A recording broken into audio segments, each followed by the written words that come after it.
Paz do Senhor para toda a igreja, amém? Eu louvo a Deus pela vida de cada um de vocês e confesso a alegria imensa de poder retornar a essa igreja, rever aqui, pessoas tão amadas, que já tivemos a oportunidade de estar juntos em outras ocasiões, e também, a você que é a primeira vez, é um prazer imenso. E nessa manhã, irmãos, mais do que nunca, temos motivo bastante de gozo e alegria no coração, porque estamos falando aquilo que amamos, aquilo que acreditamos e aquilo que aceitamos também da parte de Deus, que é missões. Porque missão envolve obediência, envolve crédito, envolve, sabe, o despir de nós mesmos para poder aceitar aquilo que Deus quer na nossa vida. E nesta manhã eu louvo a Deus por isso, porque estou diante de um grupo que eu tenho certeza que estão aqui porque amam também missões.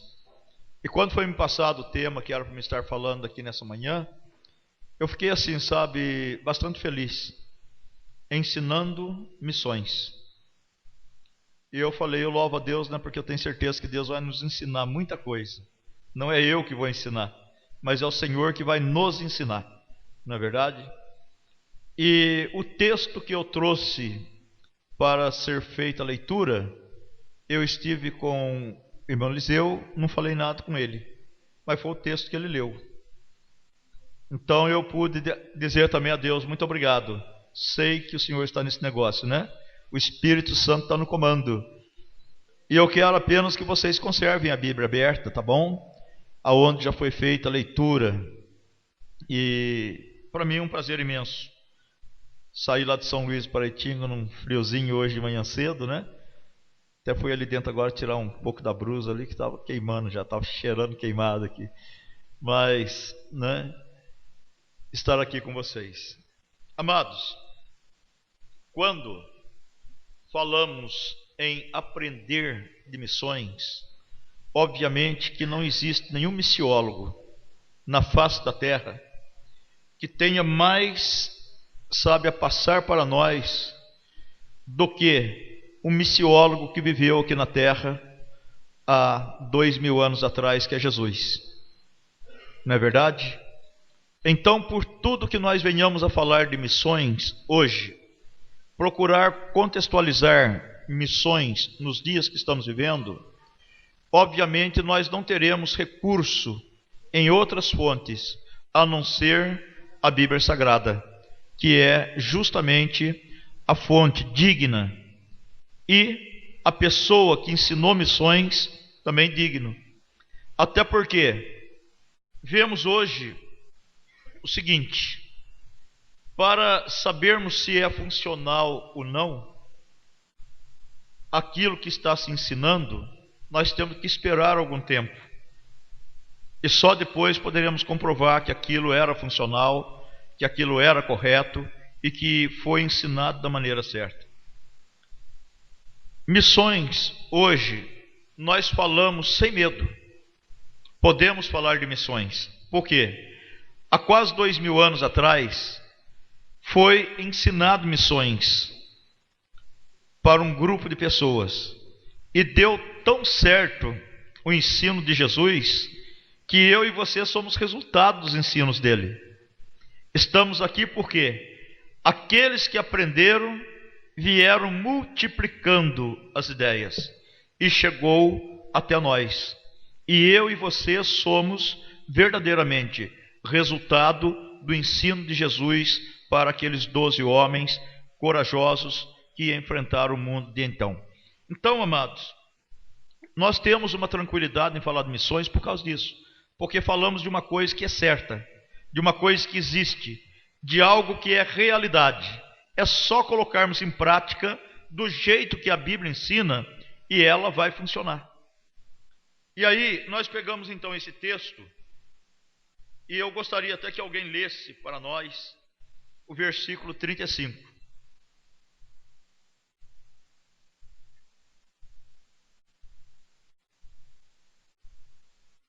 Mateus 9, né? Foi a introdutória, né? Mateus 9. Leia para nós o versículo 35. Percorria Jesus todas as cidades e aldeias, ensinando nas sinagogas deles, pregando o evangelho do reino e curando todas as enfermidades e moléstias entre o povo. Então, queridos, começamos por aqui. vamos ver o que é funcional, por que funciona, como, né, foi esta vitória dentro de missões. Primeiro, ensinando missões. Jesus, ele tinha pressa, porque como onisciente, ele sabia que seu ministério aqui na terra era curto. Então, uma das coisas que nós observamos dentro dessa introdução é a pressa que Jesus tinha em passar à frente aquilo que ele conhecia, aquilo que ele tinha conhecimento. Missões, irmãos, não pode ser algo para se pensar, é algo para se fazer. Se nós ficarmos pensando em missões, se nós ficarmos, idealizando missões, se nós ficarmos projetando missões, nós ainda passaremos 10 anos sentados dentro das igrejas, projetando, desenhando, fazendo rabiscos e riscos, né? Entradas, saídas, e não vamos fazer. Mas quando nós olhamos para a Bíblia, nós percebemos o seguinte: percorria Jesus, andava Jesus, caminhava Jesus, todas as cidades e aldeias, todas as cidades e aldeias. Veja bem, não era algumas cidades e aldeias, mas eram todas. Significa que Jesus não tinha preconceito. Ele deixava de lado qualquer tipo de comentário, ele deixava de lado qualquer tipo, de preconceito, mas ele ia em todas as cidades e aldeias. Dói no coração da gente, mas conversando com um certo pastor um dia sobre missões, apresentei a ele uma região carente, sem missionário,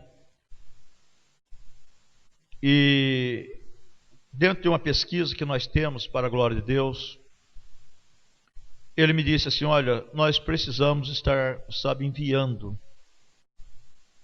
Temos mão de obra, temos recurso financeiro. Agora precisamos descobrir para onde. Bem, então nós temos aqui. Mostrei a ele uma região.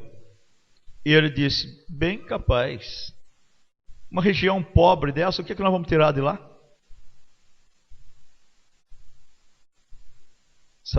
O que vai dar de retorno um trabalho num lugar desse?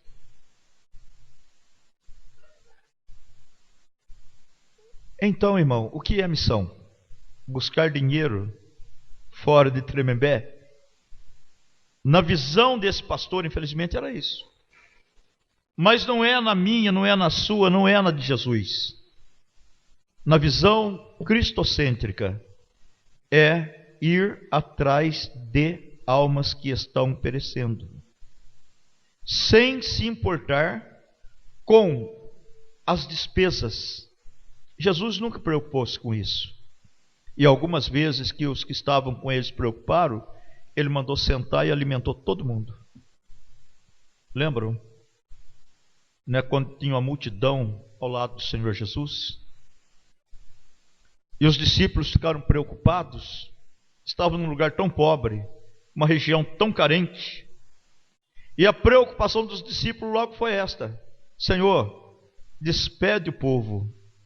Deixa o povo embora. Já está ficando tarde e aqui não tem nada para se comer. Hoje tem muitas pessoas que estão nesse aspecto da vida, Jesus, o senhor sabe, né? Gostaria até de fazer, mas lá é tão pobre, lá é tão difícil, né? Mas, queridos, o que nós vemos aqui na introdução dessa leitura é que Jesus ele percorria cidades e aldeias sem olhar para nenhuma dificuldade. Porque Jesus ele tinha consigo uma missão fixada. A minha vontade é fazer a minha própria vontade, é isso? É isso que ele falou? A minha vontade é fazer a vontade do Pai, a vontade daquele que me enviou. Ele entendia que ele foi enviado. Ele sabia que ele estava aqui para cumprir a vontade daquele que o tinha enviado. Nós, queridos, estamos aqui nessa manhã também como enviados. Você, eu, estamos aqui como enviados.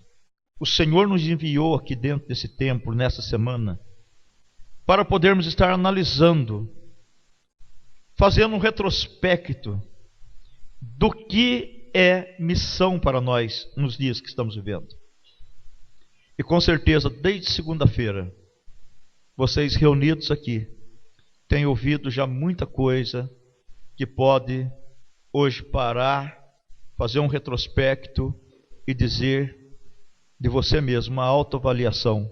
Como está a minha vida em relação ao sentimento missionário? O que verdadeiramente eu sinto por missões? E o que eu estou realizando com missões? Ou por missões? O que eu estou fazendo? Então, amados, dentro disso, vejamos ainda versículo 36, alguém leia para nós.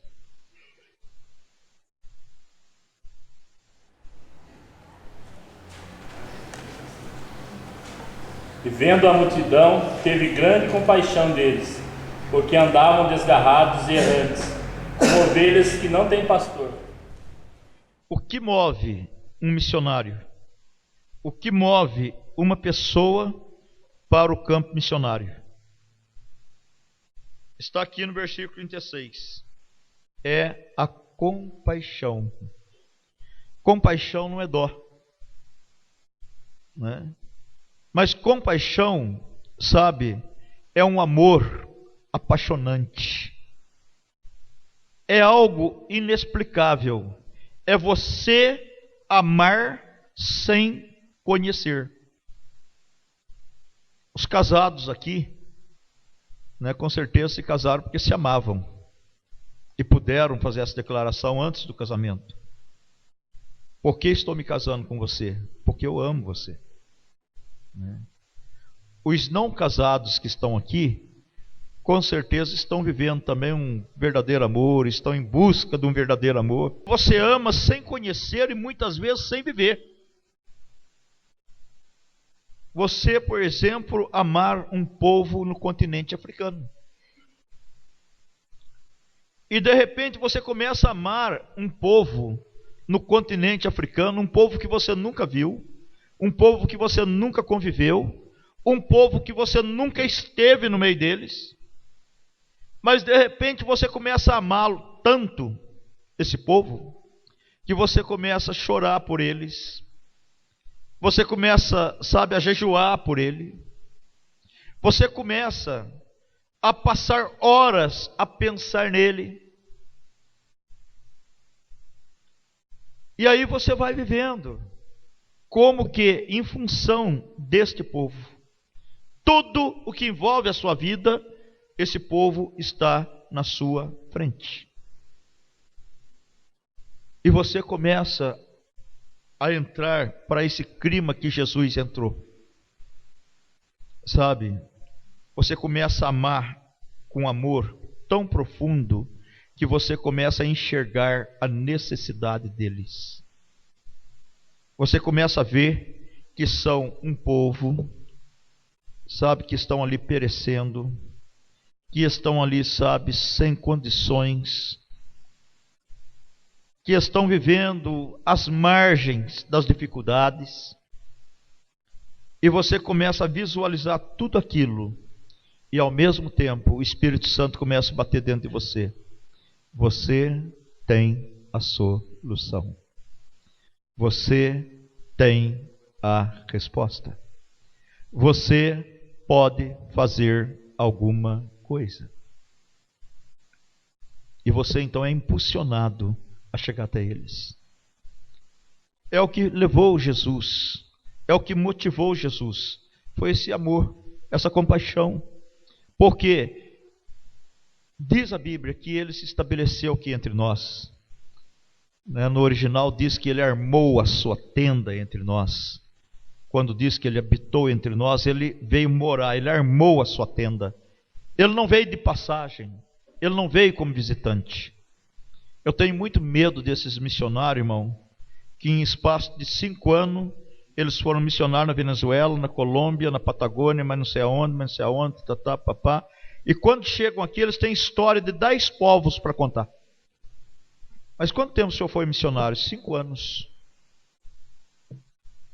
Eu tenho muito medo desse tipo de missões. Sabe por quê? Porque para mim isso parece mais um turismo missionário do que verdadeiramente uma vida missionária. Porque o que a Bíblia ensina para nós em missões é estabelecer, viver, habitar no meio. É estar com eles e ver o que eles precisam.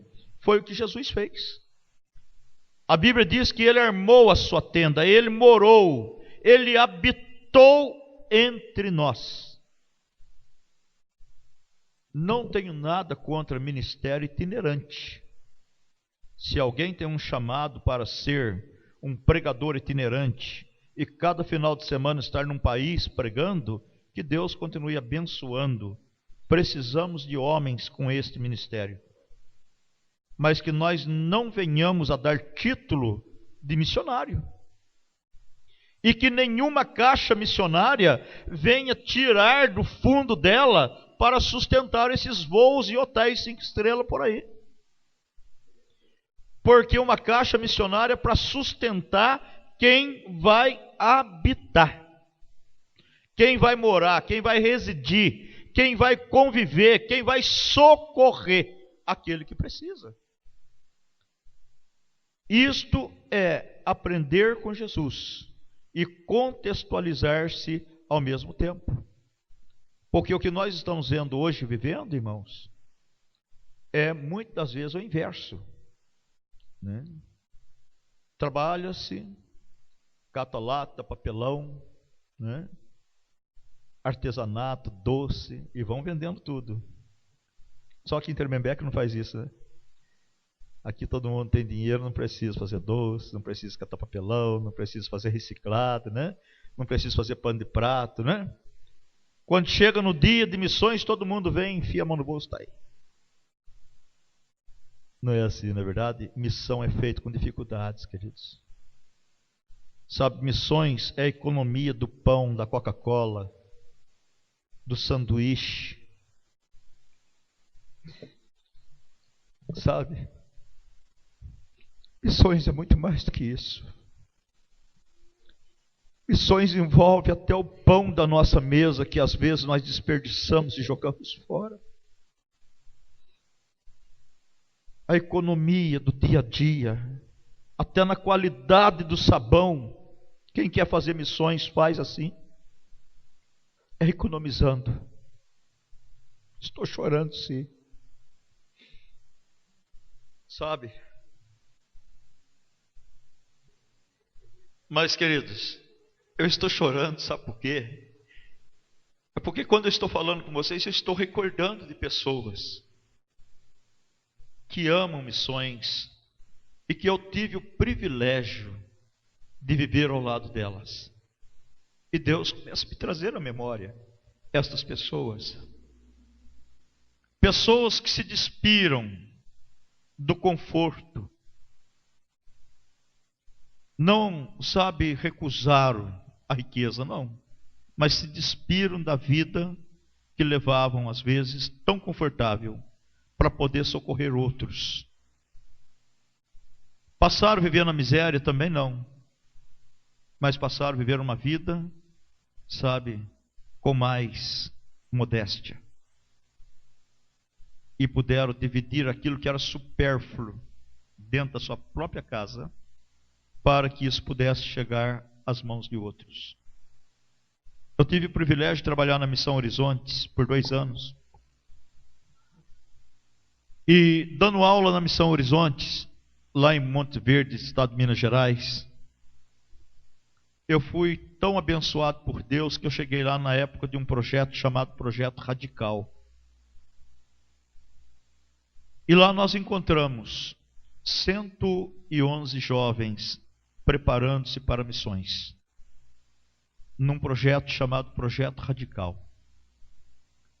E sabe, queridos, esse projeto chamava-se Radical porque era uma caixa única. Não importava se o candidato a missões, ele veio de uma zona rural e era órfão de pai e mãe e não tinha nenhum amigo para mandar um centavo para ele por mês. E se o outro era filho de um grande fazendeiro que podia manter, 50 de uma vez. O certo é que era uma caixa só. E o dinheiro, quando chegava para eles, chegava não na mão deles, mas já chegava direto naquela conta. Era uma conta única. Ninguém sabia o que tinha, mas todos viviam em comum. E eu me lembro, de pessoas ali, que eram filhos de pessoas muito abastadas, de pessoas muito ricas. E às vezes, conversando, falava: pastor, eu tenho vontade de comer um bife ainda. Mas por amor à obra de Deus, eu estou me adaptando ao projeto. E como o que a missão serve. E quando nós saímos, não paramos em restaurante. Não comemos sanduíche. Não tomamos Coca-Cola. Porque nós estamos nos preparando para ir, não sei para onde. E quando nós estivermos lá, não sei aonde, não sabemos se vamos ter Coca-Cola, não sabemos se vamos ter Guaraná, não sabemos se vamos ter bife. Por quê? Estamos num projeto chamado Radical. Estamos nos preparando para alcançar 1/3 da população. Então, como eles são conhecidos como os não alcançados,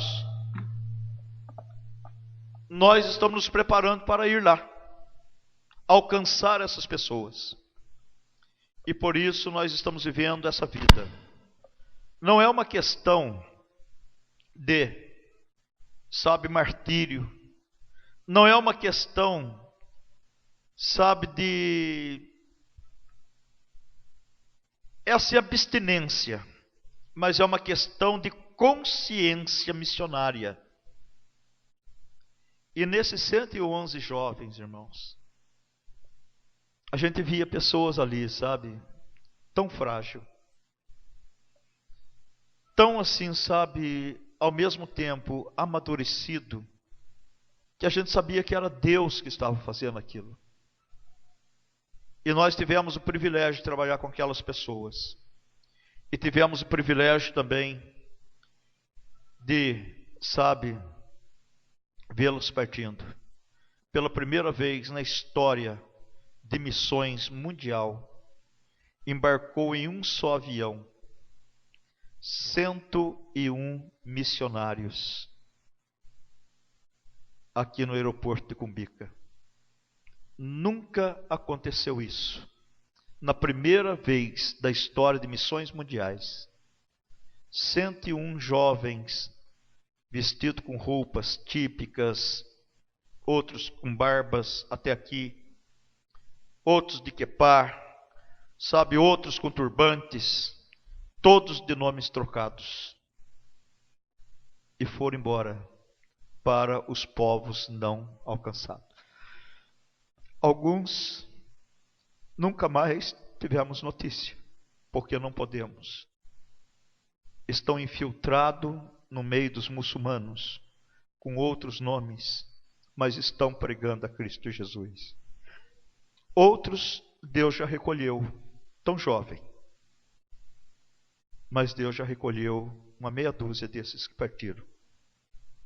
Alguns de acidentes, outros mortos mesmo. Mas foram pessoas que verdadeiramente olharam com esse olhar de compaixão. Viram os povos nômades no deserto e sabiam que estavam indo, como disse o Senhor Jesus: eis que eu vos envio como cordeiros no meio de lobos. Sabe? Sabendo que estão indo, dando a própria vida, e talvez nunca mais com a oportunidade e a possibilidade de retorno ao país de origem, à família. Diga país de origem, porque obviamente não eram só brasileiros que estavam lá. Lá nós tínhamos, brasileiros, tínhamos venezuelanos, tínhamos uruguaios, tínhamos japoneses, tinham 2 coreanos. E desse grupo todo, alguns retornaram, tiveram que retornar ao Brasil. Alguns muito doentes retornaram, mas já estão em outros lugares trabalhando para a glória de Deus. Mas a Missão Horizonte, ela fez esse trabalho tão maravilhoso, que impactou, mexeu com o mundo chamado missões. E baseado justamente em Mateus 9,36, que é o olhar da compaixão, que é justamente o amor diferenciado. Não é o amor quando eu posso ser amado, não é o amor quando eu posso ser sustentado, não é o amor quando eu posso ter o conforto. É fácil viver no meio de um povo que me ama, não é verdade? Eu viver no meio de um povo que me ama, que me quer, que maravilha, que bênção. Pastoreamos 24 anos em Minas Gerais. E nesses 24 anos que nós pastoreamos em Minas Gerais, eu me lembro, sabe, de algumas igrejas que nós passamos por ela. E foi tão difícil deixar, quando Jesus mandou a gente deixar. Eu me lembro de uma certa feita que nós estávamos indo dirigir culto na igreja que eu pastoreava já há 4 anos. E subindo a serra, eu estava dirigindo, estava ouvindo um hino, minha esposa de lado, dormindo, minha filha no banco traseiro também dormindo.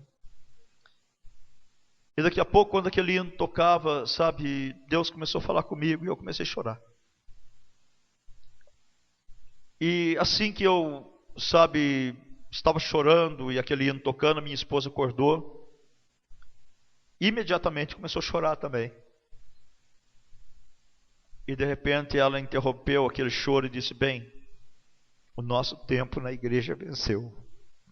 Eu falei: é o que Deus acabou de falar comigo.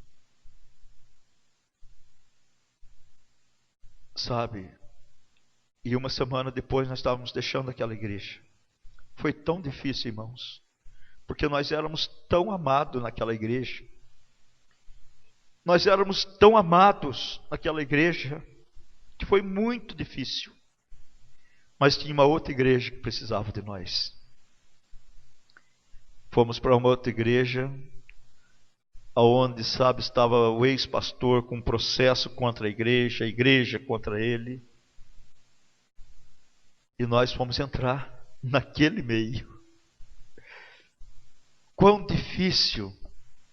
Mas é por amor, é por compaixão, é por um amor maior do que sustentação. E Deus deu graça. Nessa outra igreja que nós chegamos e achamos ali polícia envolvida, sabe, justiça envolvida, tudo. Nós chegamos para ficar 3 meses. E eu disse: se Deus quiser, dentro de 3 meses a gente vê a solução desses problemas. E nunca mais quero nem pôr o pé nessa cidade. Mas daí Deus deu a sacudida, me pegou pelo colarinho e disse: esta obra é minha também. Viu? Esta obra também é minha. E estas vidas aqui também são minhas. E eu tinha levado um pastor amigo meu, muito amigo, né? Que sou eu, né? Ele era meu amigo, mas eu fui um muito amigo dele.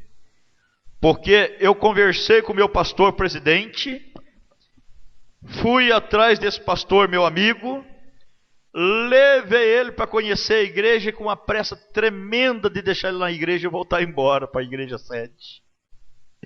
Falei, não quero ficar no meio desse povo, quero desaparecer daqui.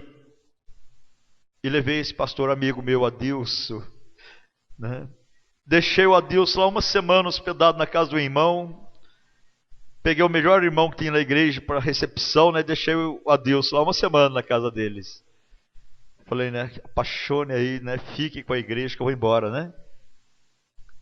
Chegou no final de uma semana, o Adilson estava lá, na minha casa. E disse, pastor Mário, eu tenho algo para falar com o senhor. Eu falei, amém, pode falar. E ele disse assim, olha, eu estive uma semana lá em Santa Rita orando. E sabe o que Deus falou para mim? O pastor de lá é o senhor. Eu estou precisando, pastor, eu estou sem igreja. Eu estou sem igreja. Estou precisando de uma igreja. Estou precisando de trabalho. Mas não é esta igreja. Não é esta igreja. Porque esta igreja, eu orando, Deus disse, o pastor dela é o meu servo Mário. E eu já estou indo embora. Nem esperei o senhor chegar lá. E eu pensando que domingo eu ia chegar e encontrar ele feliz, né? Ia, né, dar um jeito de encontrar o meu presidente, né? Que ele estava feliz. Sabe? Mas foi o contrário. No sábado ele chegou na minha casa e disse, olha, não quero mais nem voltar lá. O pastor de lá é o senhor. Deus te abençoe, paz do Senhor, e foi embora. Conclusão, irmãos. Eu entrei para o meu quarto, fui orar e falei, Deus, por favor, me ensine a olhar essa igreja com compaixão. Não pelas notícias que eu tenho dela, não pelas informações que eu tenho dela, não, sabe, pelo o que eu vi dentro dela, mas com o seu olhar, Deus, porque o meu não consigo. Sabe, queridos, mas quando foi no outro dia, no domingo, quando lá cheguei, aquela igreja estava diferente. E lá nós ficamos 13 anos para a glória de Deus. Sabe, missão local, missão regional, foi o que Deus colocou para nós. E aquela igreja que não se falava em missões, era proibido falar em missões naquela igreja. Porque todo mundo tinha um espírito de pobreza. Sabe? Todo mundo tinha um espírito de avareza. Eu nem digo de pobreza, eu digo de avareza. Porque ninguém podia nada. Principalmente fazer missões. O que vamos fazer missões? Hoje, acho que hoje é para me falar sem microfone mesmo. E eu vou deixar esse microfone também já. É o terceiro. Será que eu nunca usei microfone? Meu Deus, né? Faz 31 anos, daí hoje estou tendo esse problema. Mas não tem problema não. Então, queridos, veja bem, o que acontece? Eu fiquei ali por 13 anos. E nesses 13 anos que eu consegui ali ver, primeira coisa, eu cheguei olhando a igreja do jeito que a igreja também olhava. Defeitos. Quando a gente fala em missões, a primeira coisa que nós temos que fazer é assumir com preconceito. Eita glória. Né? É assumir com preconceito. É o que Jesus fez. Todas as cidades e aldeias. Toda cidade e aldeia, sem preconceito. Eu queria estar numa cidade, não queria estar na outra. Tem muitos que são assim. Irmão, estamos precisando de um missionário. Primeira pergunta, aonde? né? Em euro ou em dólar? Né? Fácil, né? Como que vai ficar a minha estadia lá? Quantos euros a igreja vai poder me mandar por mês? Né? E o convênio médico, como que vai ser? Lá ou aqui? Sabe, querido, não sou contra nada disso. Não sou radical a ponto de achar que o missionário tem que viver só pela fé e mendigando às vezes até a porta de hospital. Não, não tenho esse pensamento. Mas tenho também contra aqueles que querem escolher para onde vão. Porque o princípio de missões é aonde se necessita, é aonde precisa.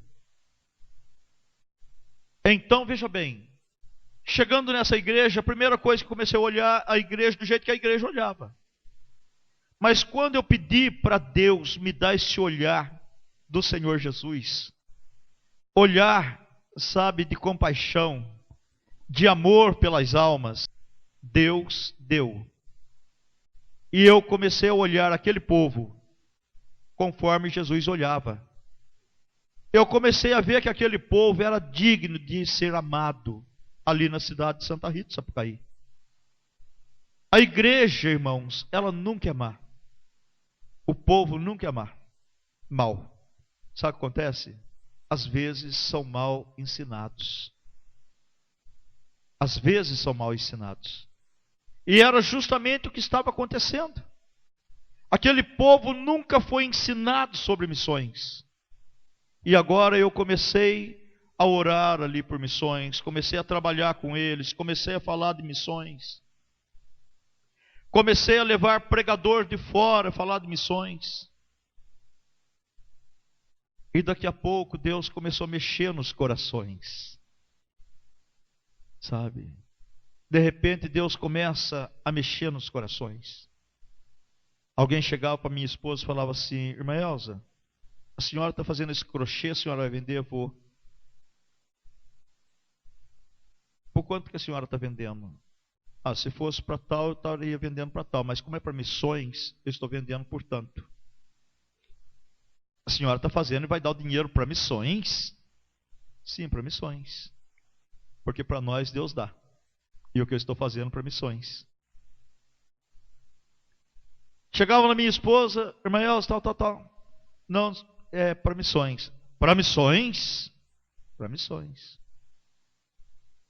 E assim começou as coisas a andarem. E de repente, nós fizemos um apelo para missões. Irmãos, nós precisamos a pensar que a igreja precisa começar a investir em missões. E qual não foi a nossa surpresa? As pessoas estavam preparadas para fazer missões. E sabe, irmãos, mas sempre tem aqueles que ainda duvidam. E eu estou lá pregando um dia num culto de missões, e Deus, sabe, no meio daquela incredulidade, tudo Deus fala para mim assim: diga para a igreja que eu vou levantar um missionário breve desse lugar. Para que eles deixem de duvidar e que eu estou falando, diga à igreja que não demorará e eu vou levantar alguém daqui e vou enviar. Ai Deus, o Senhor sabe no meio dos incrédulos que eu estou de missões, né? Eu não vou falar hoje não, deixa eu falar amanhã. Amanhã, né, é outro culto, Senhor, amanhã eu falo. Deus disse fala, eu estou mandando. E eu disse: irmãos, Deus está dizendo no meu coração, e eu vou reportar para a igreja, Deus muito em breve vai enviar alguém por esta igreja para fora do Brasil. E quando eu falei assim, irmão, tem coisas, né, que infelizmente às vezes a gente vê e não queria ver. Quando eu falei assim, eu levantei os olhos para a galeria, e lá na galeria teve alguém que gargalhou, mas gargalhou mesmo. E olhou para o outro e falou assim: é você? Será que tem alguém aqui preparado para missões? Sabe, me deu uma tristeza tão grande, irmão. Deu vontade de parar de pregar. Deu vontade de terminar o culto. Sabe, deu vontade de chorar. E eu disse: Deus, por que eu tenho que passar por isso? E Deus falou para mim: diga para quem riu, mas fala assim mesmo: quem riu verá. Amém. Irmãos, eu tenho uma notícia para a igreja. Deus manda eu falar para quem gargalhou dentro dessa igreja que não vai demorar e você vai ver o missionário sair. Só que daí eu não olhei para lá. Eu falei: Deus, faz assim em mim. Sabe? Tampa os meus olhos, não deixa eu olhar para lá. E falei. Eu dava aula aqui em Pinda, no IBAD. E vim dar aula na outra semana. Chego na minha sala de aula, quando eu entro na sala de aula, um aluno sentado lá no meio da sala olhava para mim e chorava. Lágrima descia. Eu dando a minha aula e aquele aluno chorando, a aula toda. Eu falei: meu Deus, né? Eu tô, né? Não estou falando de coisa tão assim emocional para chorar, porque tem matéria que você vai dar e é impossível evitar a lágrima do aluno. Mas aquela matéria que eu estava trabalhando não era uma matéria de lágrima. E de repente aquele aluno olhava para mim e chorava. Olhava para mim e chorava.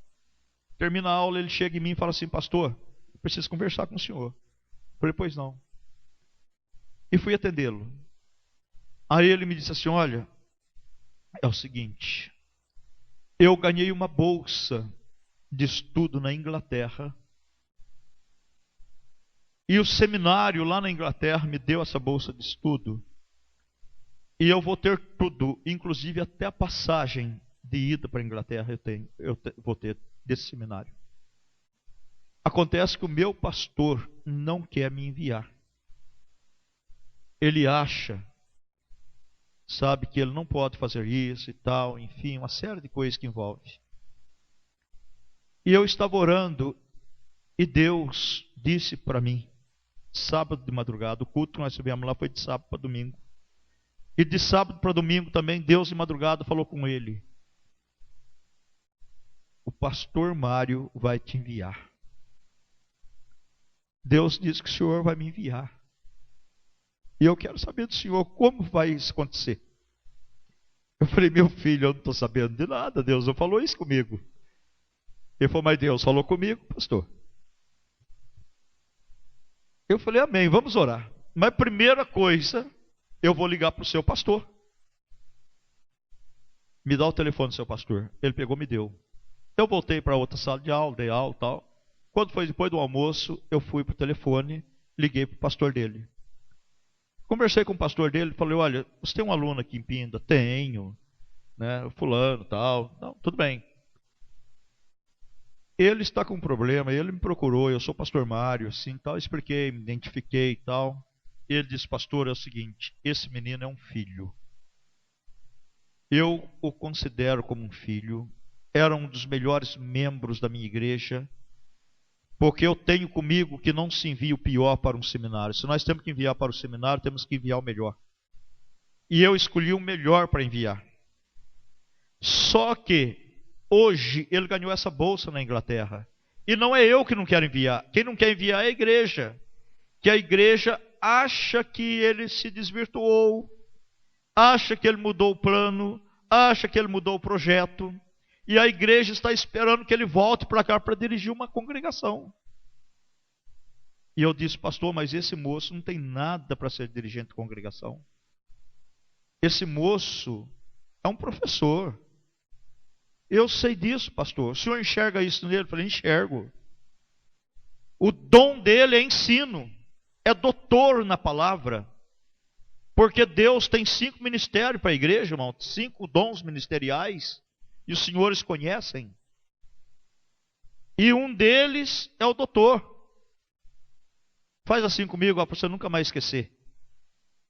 Olha, apóstolo, profeta, evangelista, pastor e doutor.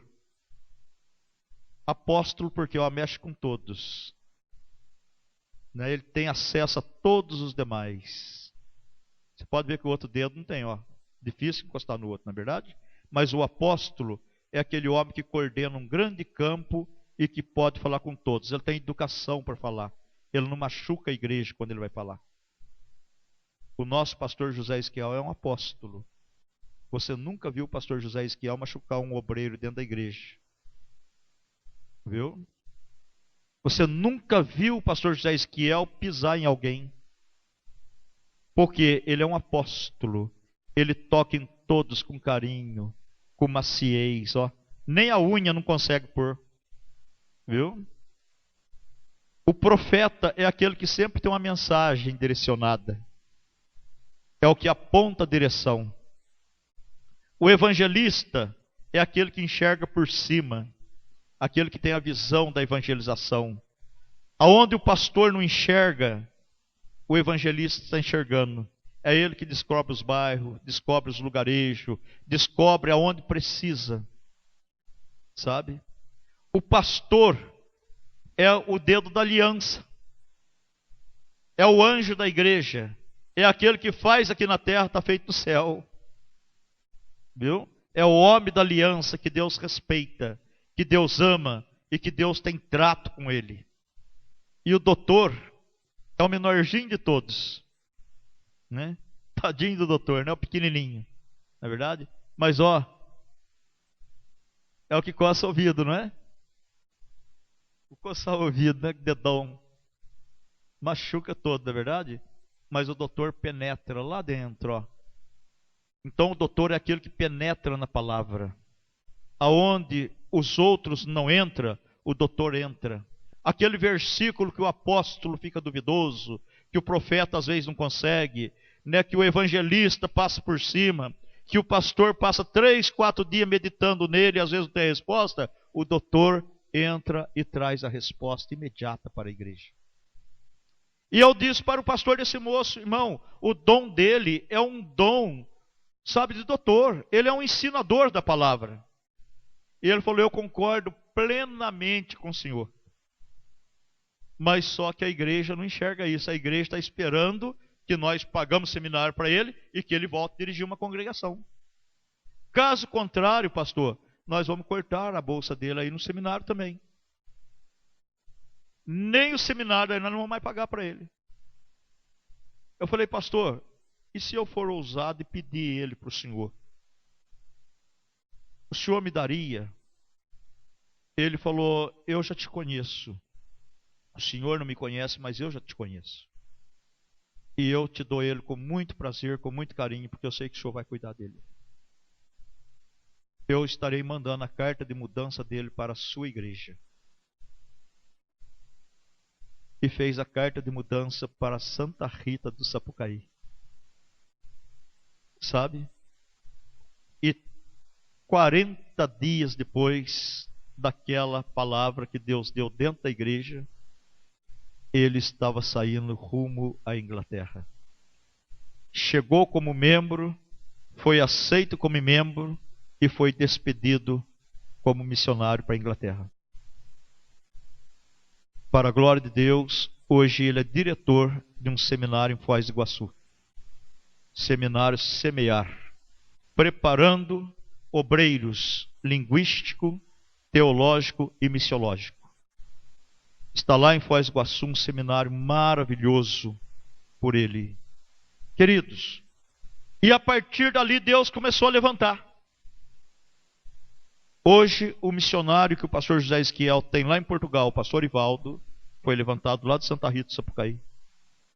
Fui buscá-lo lá em Mendes Pimentel, para lá de Governador Valadares, trouxe para Santa Rita, preparamos ele em Santa Rita. Deus mandou eu afastar da igreja 3 anos, deixei ele 3 anos no meu púlpito. Alguém disse assim, pastor, nunca mais o senhor volta para a igreja. Eu falei, a igreja não é minha, a igreja é do Senhor. Se Deus quiser eu volto, se não quiser eu não volto. 3 anos depois, eu voltei para Santa Rita para poder enviá-lo para Portugal. Chegando em Santa Rita, enviamos ele para a Missão Horizonte. ele já tinha feito 3 anos aqui no IBAD, fez mais 1 ano na Missão Horizonte, que ele fez transcultural, que o IBAD não tem transcultural. Enviei ele para a Missão Horizonte, ele fez o curso de transcultural, enviamos ele em Portugal, conhecer Portugal, voltou e disse, é lá mesmo que Deus me quer. E nós então enviamos ele para a glória de Deus.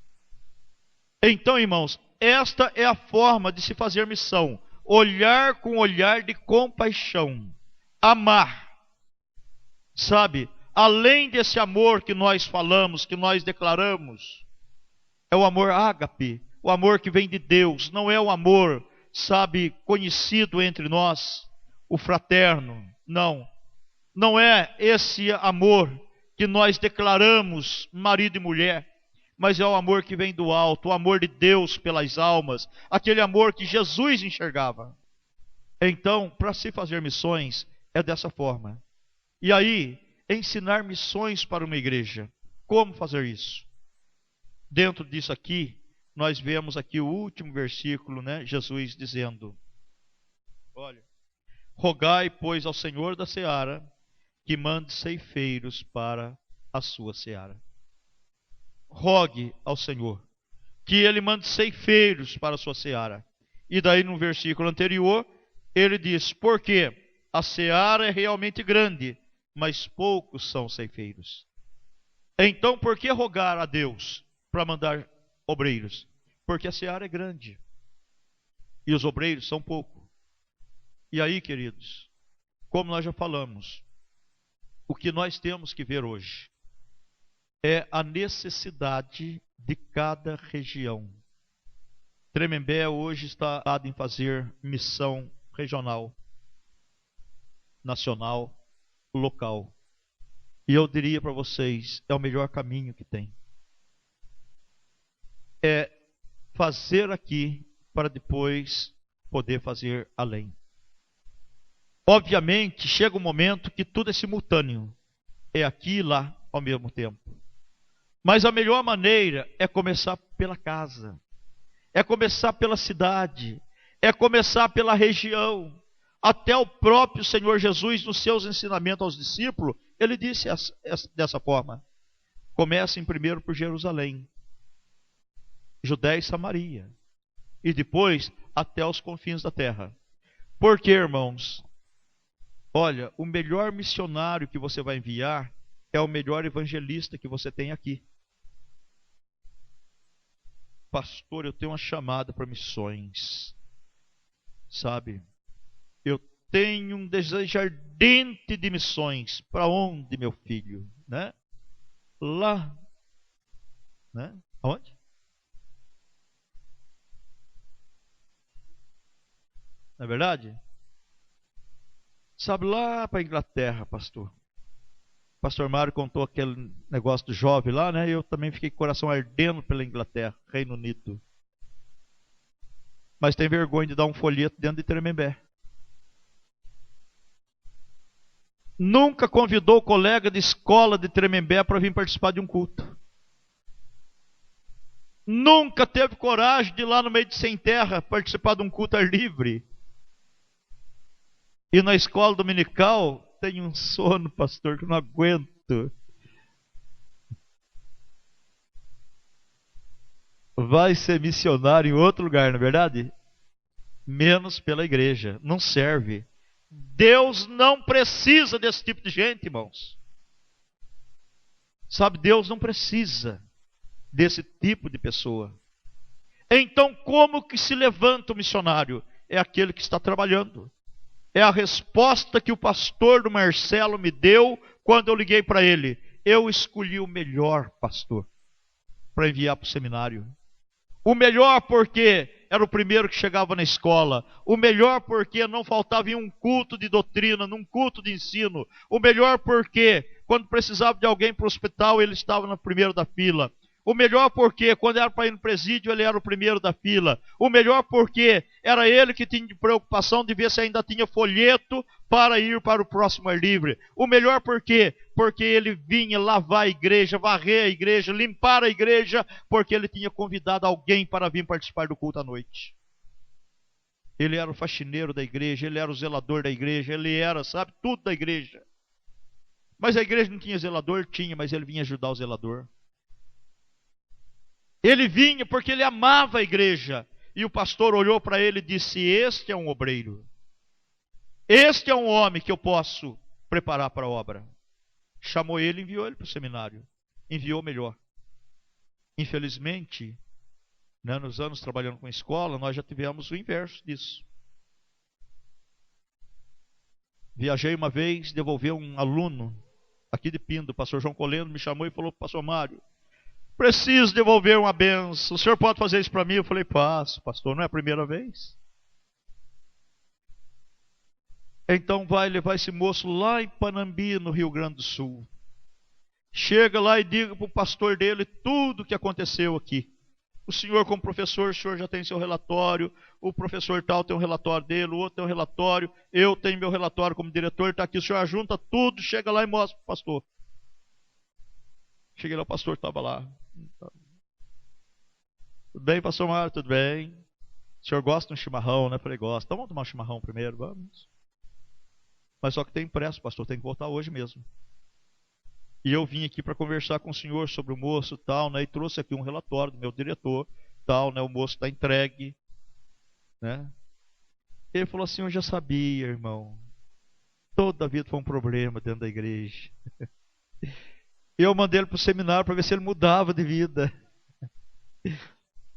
Mandou para o lugar errado, pastor. O senhor tem que mandar para casa de recuperação. Entendeu? Não é para o seminário. Tem pastor hoje que pega o pior, irmão, para mandar para o seminário. Quem sabe lá ele muda de vida.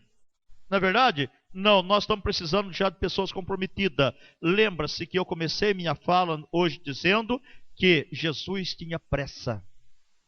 E nós, querido, temos que ter pressa. Não podemos mais perder tempo.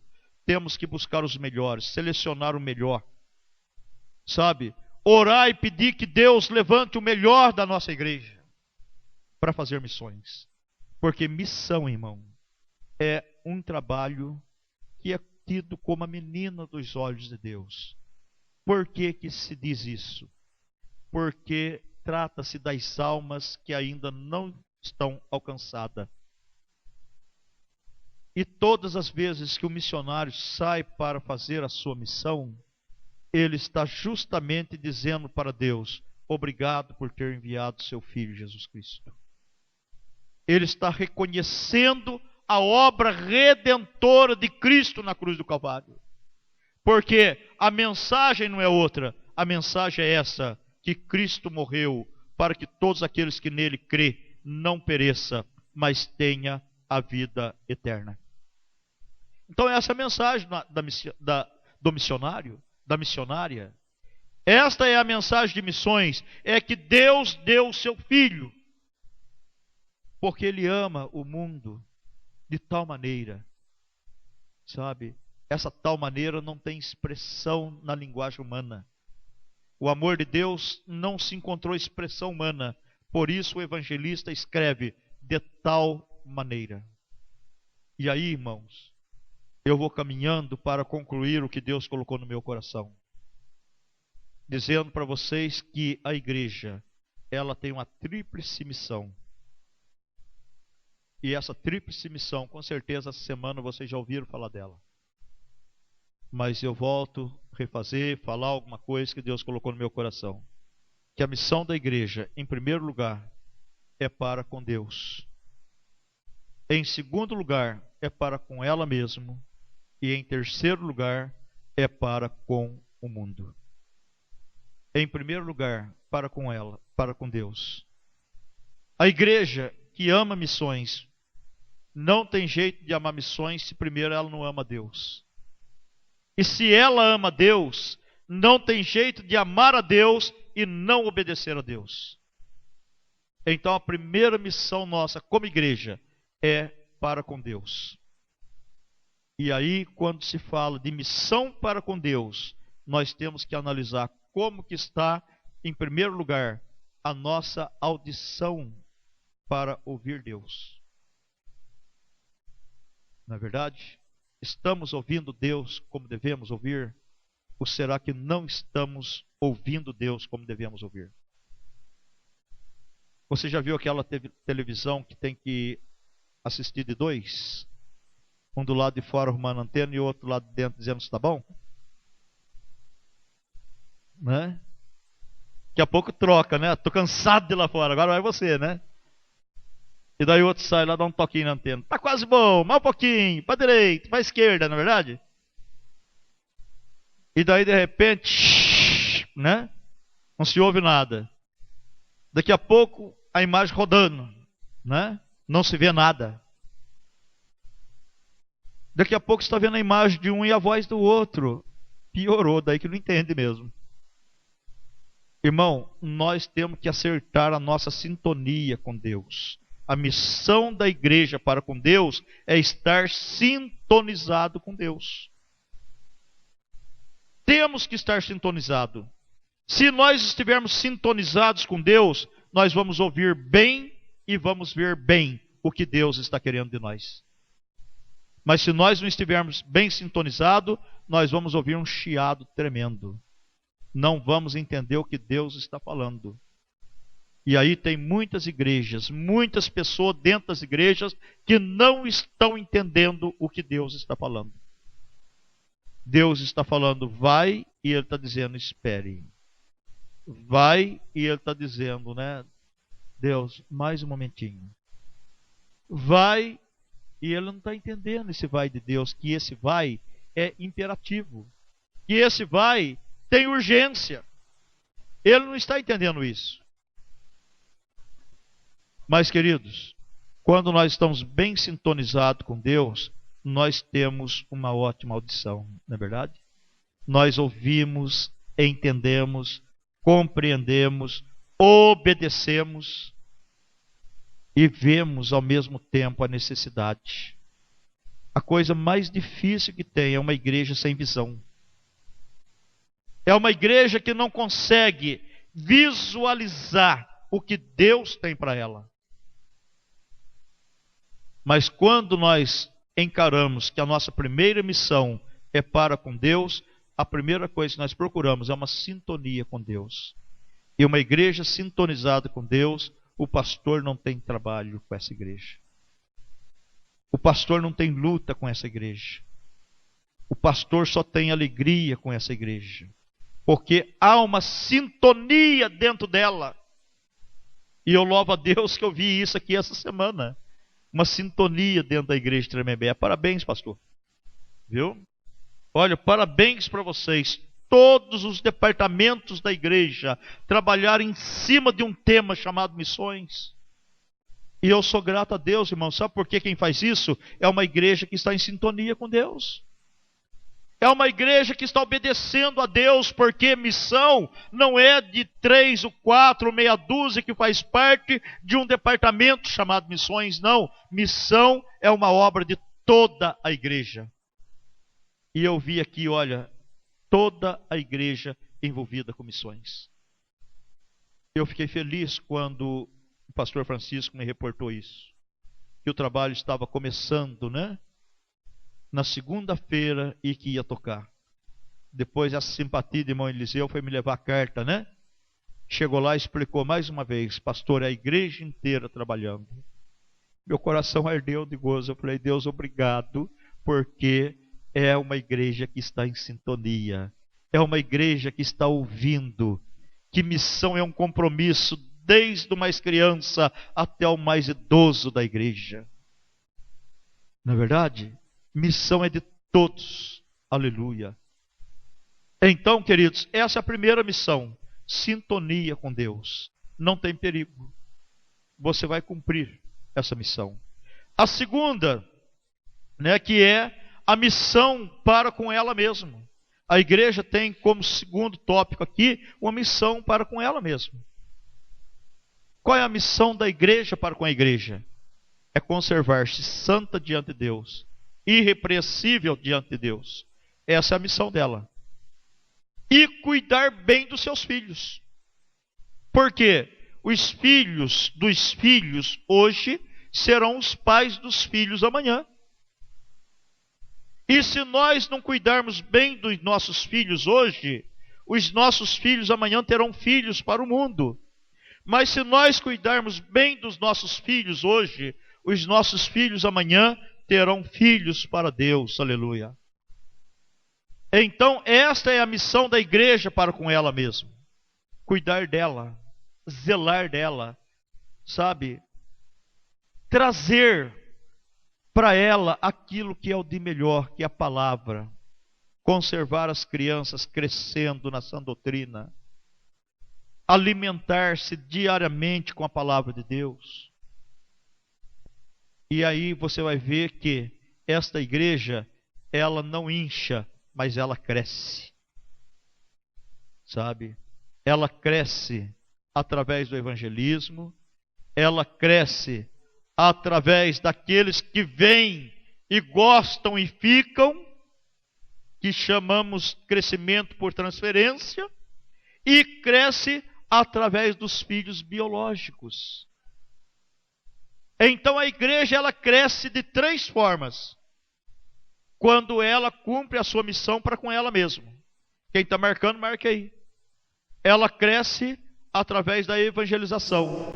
Ela cresce através, da sua organização. Quando ela evangeliza, ela está crescendo. Ela está justamente trazendo novos filhos para dentro dela. Isso é a missão dela. É fazer missão. É buscar quem está lá fora. Ela cresce por transferência. Quantas pessoas estão esmagadas hoje debaixo de doutrinas de homens? E quando ela chega dentro de uma igreja que tem uma missão pura sendo cumprida, ela se sente bem, porque ela se sente na presença de Deus. E ela diz: aqui é o meu lugar. E ela chega e procura o pastor e diz: pastor, olha, eu sou lá da igreja tal, eu sou de tal, entendeu? Mas estou sentindo de vir para cá. Não somos pescadores de aquário.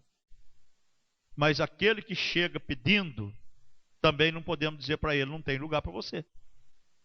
Então é bem-vindo em nome do Senhor Jesus. E cresce biologicamente. Cresce com os filhos biológicos, né? Irmãos, que tristeza hoje. Muitos pais que perderam os filhos dentro da própria igreja. Lembra que Jesus conta a história da dracma perdida? Aonde que a mulher perdeu a dracma? Foi no supermercado, estava voltando, caiu na beira da calçada. Foi? Dentro de casa. Viu? Foi dentro de casa que ela perdeu. Olha, amados, a igreja, quando ela tem uma missão para com ela mesma, e ela cumpre essa missão, ela não perde ninguém dentro de casa. Sabe? Mas os filhos gerados dentro dela, todos eles crescem e mais tarde se tornam cantores, evangelistas, pregadores, ensinadores, pastores, mulheres, sabe, amantes da palavra de Deus, pessoas que vão, sabe, dignificar o nome do Senhor Jesus do lado de fora, porque foram criados dentro da igreja. Isto é a missão da igreja para com a igreja. E a missão da igreja para com o mundo é evangelizar o mundo, é buscar lá fora aqueles que estão desgarrados, aqueles que estão perdidos. Então, esta é a forma de se fazer missão no dia que nós estamos vivendo. E contextualizando tudo isso, irmão, voltemos para o texto. Andemos por cidades, vilas, aldeias, pelos caminhos. Não vamos discriminar, mas vamos buscar. E eu tenho certeza que Deus continuará abençoando esta igreja da forma que tem abençoada. E o crescimento será muito maior ainda, porque você vai estar cumprindo a missão em 3 fases, em 3 tópicos que nós falamos. Missão para com Deus, missão para com você mesmo, como igreja, e a missão para com o mundo. Não deixe de evangelizar. Aproveite o tempo. Evangelize através de folheto, evangelize através do rádio, evangelize pessoalmente. Eu, dando aula né, de evangelismo pessoal. Passei uma tarefa para os irmãos. Não dou prova em evangelismo pessoal, dou trabalho. Quero que vocês evangelizem para mim duas pessoas em cada ponto desse que eu vou passar para vocês. E daí eu passo os pontos. E um dos pontos que eu passo é o cemitério e a casa funeral, velório. E alguns alunos olharam para mim: pastor, mas evangelizar no cemitério, pelo amor de Deus. Mas é lá que eu quero. A sua nota vai sair de lá. E não traga nome de lista telefônica não, viu, irmão? Porque é para Deus, né? Não pega nome da lista telefônica, endereço, traga para mim não. Porque no passado já teve aluno que fez isso, né? Tá aqui, pastor, graças a Deus, os 10 nomes que o senhor pediu, né? Tá bom, irmãozinho, né? Mas só que é da lista telefônica, né? É fácil fazer tarefa assim, não é verdade? Falei, não faça isso, porque Deus vai cobrar de você. Depois, mais cedo, mais tarde, você vai ter que vir pedir perdão para mim e confessar que você fez isso. Lá fora, no seu ministério, quando não estiver frutificando, aí Deus vai te cobrar. Daí você vai voltar e vai dizer: pastor, aquela vez, sabe o que aconteceu? Então, para você passar isso no futuro, faça o trabalho como é para fazer agora. E aí eles foram para o cemitério evangelizar no cemitério. Chegaram no cemitério, evangelizaram, né? Pode em grupo, pastor? Eu falei, pode em grupo, não tem problema. Mas eu prefiro que seja evangelismo pessoal. Fique no máximo 2, para não constranger a pessoa que está sendo evangelizada. Tudo bem, foram, fizeram o trabalho. E estou mencionando 3 pessoas, né? E eles foram, chegaram no cemitério, evangelizaram, para a glória de Deus, saíram de lá com 8 nomes de pessoas que aceitaram Jesus dentro do cemitério. Aí saíram de lá tão empolgados, né? Vamos aproveitar que Deus está nesse negócio, o Espírito Santo tomou conta da nossa vida, já vamos passar no velório também. Passaram no velório, chegaram no velório, tinha lá uma pessoa lá no velório sendo velada, e a família lá, né? Aí chegaram, tal daqui, tal dali, né? Aí, você encabeça. Chegou, boa tarde, tal, né? Queria dar uma palavrinha com a senhora, tal, né? Começou, né? Aí a senhora começou a chorar, tal, né? Falou assim: eu aceito sim, meu filho, vamos entrar lá dentro, você fala então, né? Aí pegaram, saíram e entraram lá dentro do quartinho, lá onde serve café, lá dentro do velório e tal. Aí veio uma outra atrás, chegou e falou assim: o que está acontecendo? Aí você: não, o rapaz, ele é estudante da Bíblia e tal, e ele veio trazer uma palavra de conforto, então ele está me dando essa palavra de conforto. A outra falou assim: não, para aí. Palavra de conforto é palavra de conforto. Então vamos fazer o seguinte: para de falar para ela e vamos lá e você fala para todos. Nós todos estamos precisando, não é só ela. Aí ele disse que o chão sumiu debaixo dele. Ele falou assim: meu Deus, eu não sou pregador, e agora? Mas daí ele lembrou, né? Eu sou alguém que tem uma missão para com o mundo. E eu tenho que falar do amor de Jesus. E ele foi lá para frente, assumiu ao lado daquele caixão, não sabia nem quem estava ali, mas pregou sobre a vida e a morte. E deixou esclarecido, sem ferir os princípios, dizendo que o momento de aceitar Jesus é agora, enquanto estamos vivos. Irmãos, e houve um rebuliço ali, e Deus abençoou muitas pessoas ali. Olha, a igreja não perde por compreender que a missão dela para com o mundo é nesse aspecto. Vamos evangelizar, através de qualquer forma, mas que venhamos a chegar no pecador aonde ele está. Tá bom? Existe um livro, né, que diz, né, conquistando almas lá fora, né, aonde os pecadores estão. Então, vamos buscar as almas aonde os pecadores estão, tá bem? Não vamos buscar nos aquários, mas vamos buscar lá fora aonde eles estão. Que o Senhor Jesus possa vos abençoar, que o Espírito Santo possa falar melhor no vosso coração, tá bem?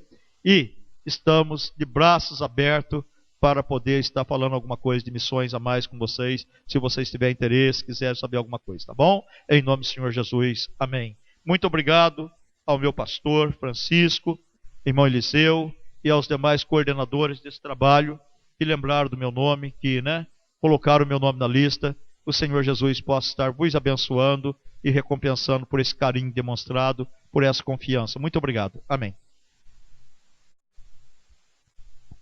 Amém, meus irmãos. Louvamos a Deus por esta palavra nesta manhã.